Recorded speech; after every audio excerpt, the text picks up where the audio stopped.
we're taking these tomatoes to a better location. Oh, we hit a root. There we go. This is my mini hothouse, or mobile hothouse, with my mini hothouses inside. Now we're heading around the corner where the sun shines in the morning. So these beauties can grow bigger and stronger. There we go. That's about a 150 metre walk with my little mini hothouse. What I've got to do to be able to get some sunlight on these little beauties. So if you've got to take them out of your garage and just walk around the corner in your little backyard, and you're complaining about that, I'm not going to be happy. All right, so here, the sun comes up in the morning here, and obviously we're going to lose a little bit here behind the hedge, but then we'll get it again about 1 o'clock, 2 o'clock, and that'll be there for at least 5 hours till about 4 o'clock. These beauties will be happy. So they need the sunlight. They don't get enough sunlight where they were, so they haven't taken off. And I've seen some images online, some Marianthes ones and some others who are in the big Malacca competition, and more than likely your tomatoes have taken off a lot quicker than mine, because I've got a really harsh environment here, and I'm going to give it a go again. We've been successful in growing. It was just this year they haven't grown as fast as I would have liked. Have a look at that. So they're all up nice and strong. They're getting plenty of sunlight from about 11 o'clock, 12 o'clock onwards. Now they're going to get it from the morning all the way through. So have a look at these ones here. These are our chilies. This is the 11-pack chili that we have here. So all the different hot chilies and capsicums growing. They've all come along well. And just to the right here, I've only sown half a tray. I've got my little malacas here and some capsicums in here too. These are from my mum's backyard. So I'm still going to sow in here. What I'm going to sow in here is basil. We haven't released it yet, so don't go looking for it online. We're going to have a nice range of basil leaf varieties, some spicy ones, some Thai ones, some Greek ones, normal sweet ones as well will be available in the next couple of days. But for now, this is what you've got to do with your little mini hothouses. Get them out in the sunlight. They need plenty of sunlight, especially the morning sun.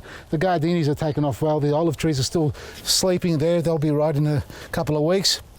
And the spaths, remember I transplanted some of these? They're looking a little bit worse for wear. That's because we've pulled them apart. That's what they're going to look like now. A little bit wilted and all that, but give them time. They'll come good.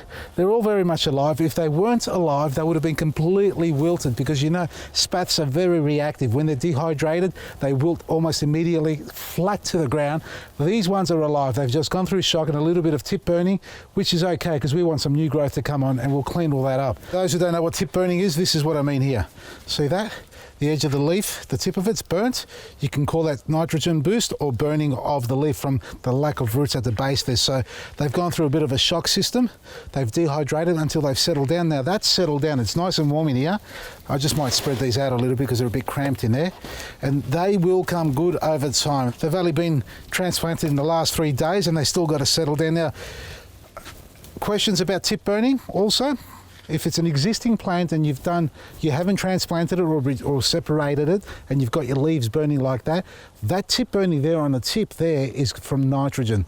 Normally from excessive acid in the soil or over fertilizing will cause that. It will also die off initially if you allow it to dry out for too long a period. So if the plant's been dehydrated for too long, the cell wall inside that leaf starts to collapse.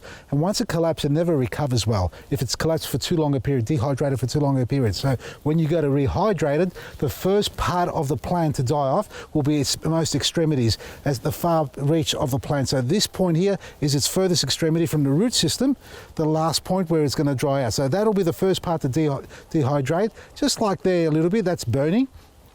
Okay, you can see that there. That is what happens. It starts from the tip and it works its way back to the center or the core of the plant. If you've got that happening, you need to reduce the acidity, which means raise the pH. And to raise the pH, it's black grit. We've spoken about that many times. And again here, see that there? A little bit of tip burning on there, but these plants are still sitting upright, really good. They don't need too much sunlight, so I might have to move these. I might swap them over. Now we spoke about sunlight on spathiphyllums. They're not edible, but I still love the plants. So what I'm going to do is they can have a little bit of morning sun, but they need the afternoon protection. They don't need the heat of the day shining on them. That's the sun, that is. So we'll put them on this side, which is a bit more protected, and they should be better off there. So that's there. The big Moluccas are there. Our Gardinis are doing well. We'll transplant them in the next couple of weeks into bigger pots. But for now, let's talk about the Italian grafting tool, because we've had a few emails since the last couple of posts on how to change the cutting blade on it. So let's go and demonstrate that. I've taken off the 2 screws here. We're talking about the Italian grafting tool, right? 2 screws are here, one there, or bolts. They have nuts on them. One comes out, the other one's wedged in. Just got them there. Now that's holding the plate in place here, which is the cutting blade. Now this cutting blade that it comes with when you first buy it is the V shape. You also get this cutting blade, which is like a whip and tongue cutting blade that you have, so you can wedge in. And you also get the Omega cutting blade, which is this one here. Now these two can be easily changed with the same configuration, whereas this one here, the square blade, that's for bud grafting. So you're going to take a chunk out of the side of the branch, and that's what you use that with. And this is its cutting base, so that's the pad that it cuts onto, because it's much wider, whereas these two little pads are replacement pads for these 2 cutting blades. That's got its own. And the tool itself comes with a pad and the V-shape cutting blade already. So I've taken out the 2 screws. Now I've got to take out the 3 bottom screws here, or bolts and nuts on the back side, so they've got 2 plates that holds the cutting pad in place. So I've loosened them up already. And just be careful when you're handling these, because they are a little bit small. Have a tool here. I'm going to drop that in there and unscrew the other one. 2. Now once I've done this, the whole configuration contraption will come apart. So the base plate comes off, and there are sleeves inside as well. Have a look at this, so you can appreciate the workmanship here.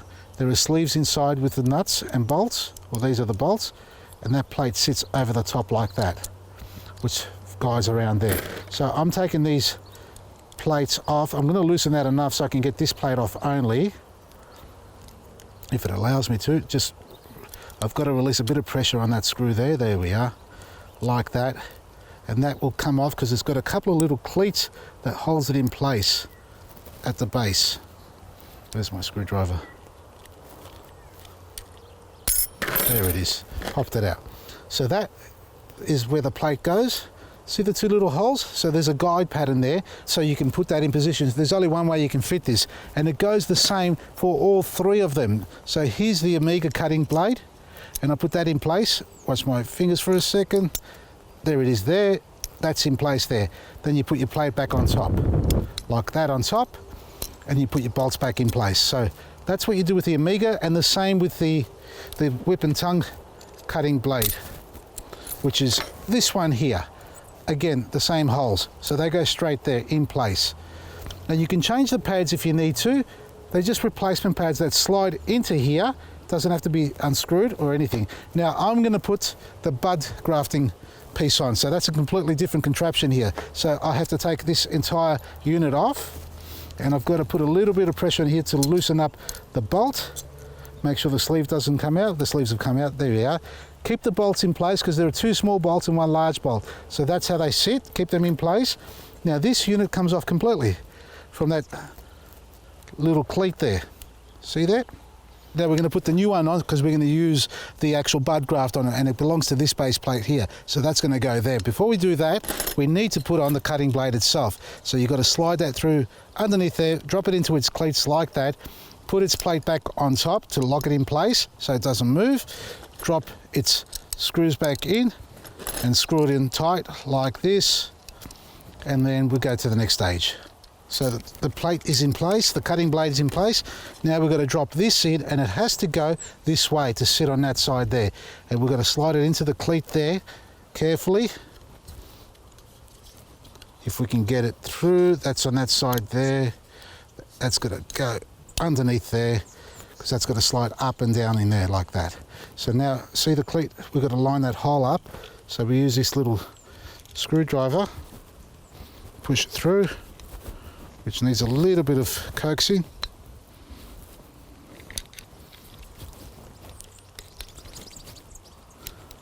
Nearly there. Lining up. Now, before we put that back in, we need to put this plate back on, and the sleeves back on the actual bolts as well, like that. We're just going to line up those holes so we can drop these 2 nuts in like that neatly. Let it drop back down Put the screws on these ones so they don't fall out before you handle the last one. And don't screw it on too tight. And when you put the nuts back on, because they're lock nuts, or Loctite nuts, whatever you call them like that, they need to be held with a shifter or a socket set, like that. So before we finish tightening it up, get the last bolt in there in place. It's going to need a little bit of work to line up the two holes. Just a bit of a guide. All right, it's going to come through.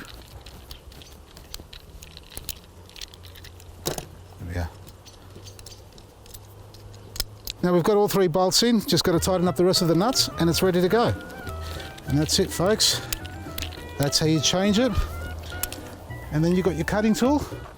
Have a look at that. And that's for bud grafting.